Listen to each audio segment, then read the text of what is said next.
A história ela é engraçada, porque eu pegava um ônibus todo dia, o ônibus do Morro da Cruz, e tinha um motorista que uma vez estava comendo maçã, e eu conversava muito com ele e ele me dava maçã.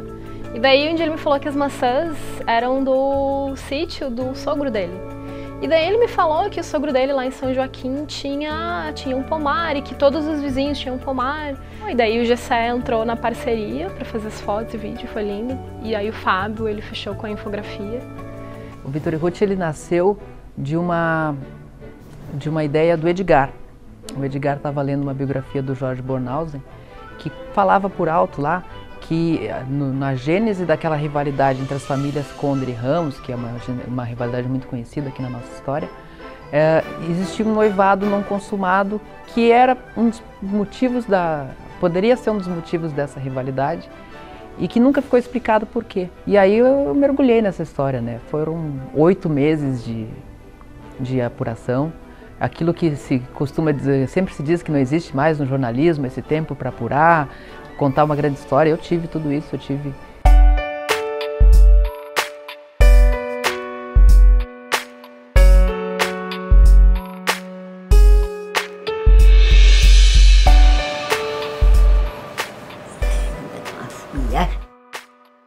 Você meu, sou de Jesus, ô Jesus, vai-se embora, eu vou com Jesus.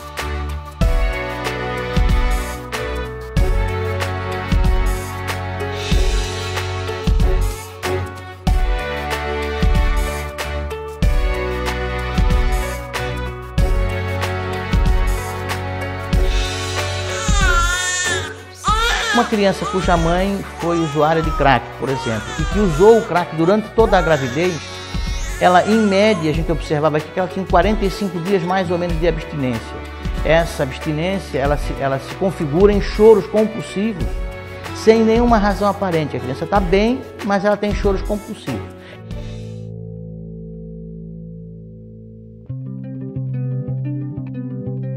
O trabalho da Terra Contestada demorou 12 meses de apuração a cargo da Joyce Bacello, mais 3 meses de edição, entre indas e vindas. Ele é um trabalho que demandou bastante esforço jornalístico para apuração, né? Foram mais de 2.000 páginas de documentos analisadas, mais de 20 entrevistas feitas ao longo desse 1 ano, escutando vários envolvidos nesse cenário, e precisou de muito jogo de cintura para lidar com as críticas, né? E que vieram para cima da gente, enfim, inclusive no meio da publicação, fazendo de tudo para tentar suspender, né? Suspender o que a gente tinha planejado.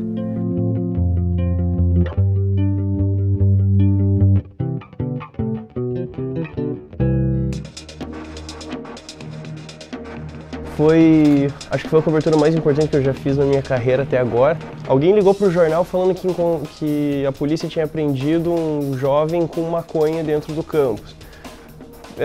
Foi até ironizada a pauta, mas enfim, vamos averiguar e tal. E tava todo mundo parado ali de bobeira, de repente vai lá, Marco, vai você e o Gabriel ali, o repórter, e vamos ver o que é. Eu tava tendo conflito, eu consegui me esconder atrás de uma árvore e ficar bem no meio, torcendo pro choque não atirar em mim, e a árvore me protegendo de pedrada de aluno. Aí fotografando os dois lados. Quando o choque bateu em retirada, os alunos partiram para as viaturas e começaram a tombar. Aí eu, fazendo mais ou menos do lugar onde eu estava, fui fotografando, cravei o dedo, fiz em sequência ali, quando eles terminaram de tombar, e foi aquilo.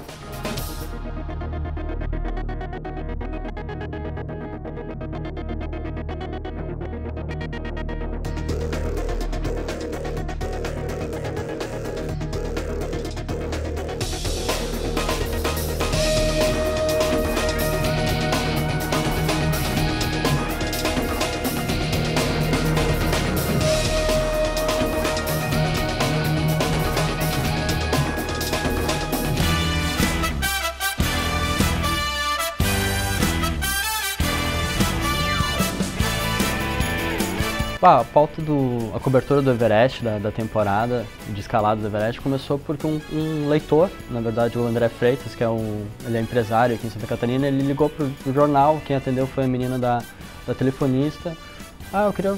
Vou pro Nepal, vou tentar escalar o Everest, esse foi o recado que eu ouvi dela. Ela me passou, não, tudo bem, vou anotar aqui o teu telefone e eu passo pro pessoal do esporte. Bem, o especial da Copa do Brasil ele começou uma ideia, como os 5 times do estado iam participar pela primeira vez juntos da Copa do Brasil. A gente pensou em fazer um especial e partindo inicialmente do Criciúma, que é o único que conquistou essa competição em 91. Né?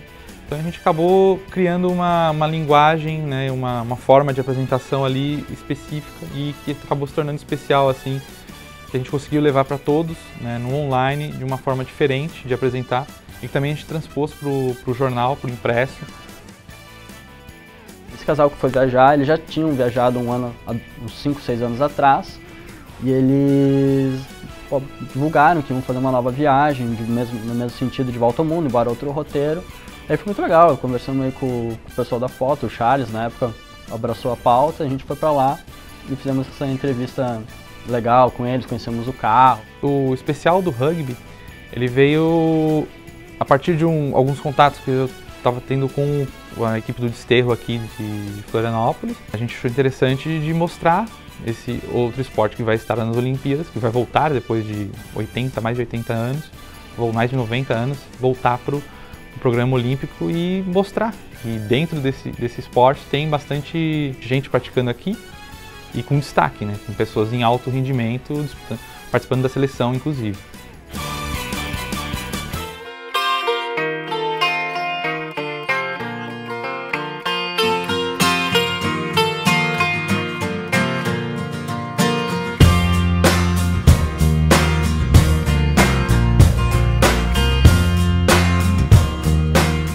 O projeto Viver é Ser, ele nasceu com a intenção da gente exaltar as milhares de coisas bacanas que a Santa Catarina tem, né? Então é um projeto para cima, é um projeto alegre, é um projeto de falar de coisas bacanas, assim, então não tinha como ser diferente de não dar certo, assim, né?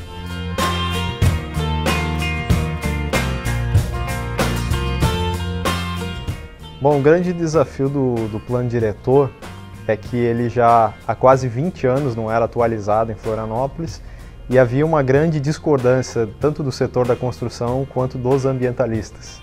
E pintava a dúvida na cabeça de todo mundo, dos moradores da cidade, afinal o que tinha nesse plano diretor para ele ser para gerar tanta dissonância na cidade, né? Para nós o desafio foi tentar traduzir isso.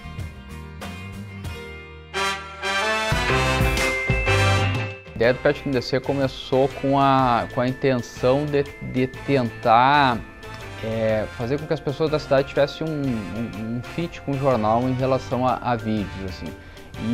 E uma coisa que eu via muito nas ruas e na praia, assim, era as pessoas com seus animaizinhos de estimação. O Alvarelli entrou nessa aí depois de 3 tentativas. Eu coloquei uma pessoa para fazer, não deu certo, aí coloquei outra e aí não deu certo. E aí o Alvarelli, como o Alvarelli tem um cachorro, ele tem um pastor belga, ele topou a ideia. Comprou a ideia e ele foi sozinho, foi achar uns cases, procurou umas pessoas, procurou uns veterinários e tal, e produziu um material que ficou bem legal. E ficou a cara do que a gente precisava, assim, a cara do Pet NDC.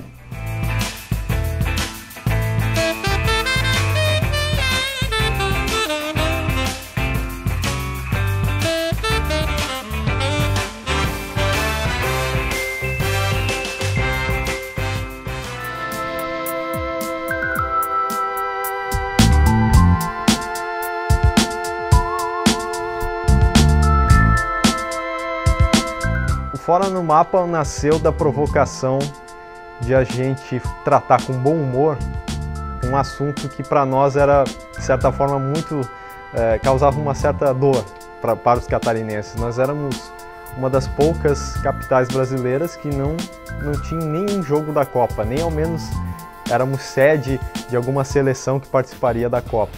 A gente acompanhou um jogo, por exemplo, num café colonial, no cinema, dentro da igreja. A gente teve essa chance de curtir a Copa sem o lado ruim que poderia trazer uma Copa com grande movimentação de pessoas, falta de segurança e os preços elevados, né?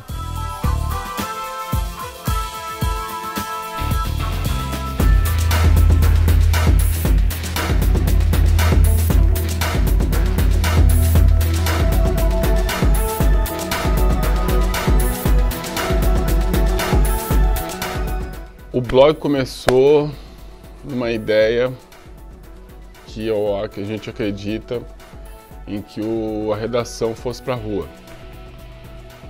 Que o jornal teria uma linha voltada ao jornalismo mais humanitário, assim. Então a gente começou a contar histórias de pessoas na rua. Só que essa filtragem de personagens, ela é muito importante. Então você não adianta dar uma história X sem ela ter um detalhezinho que possa mudar.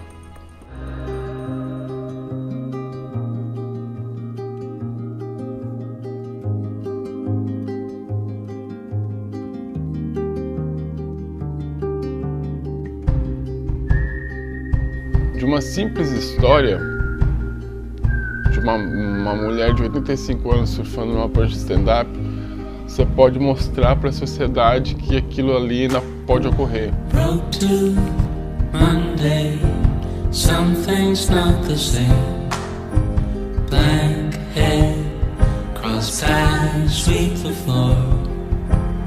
Tudo pode mudar e que se uma mulher de 85 anos pode surfar com uma prancha, por que eu não posso?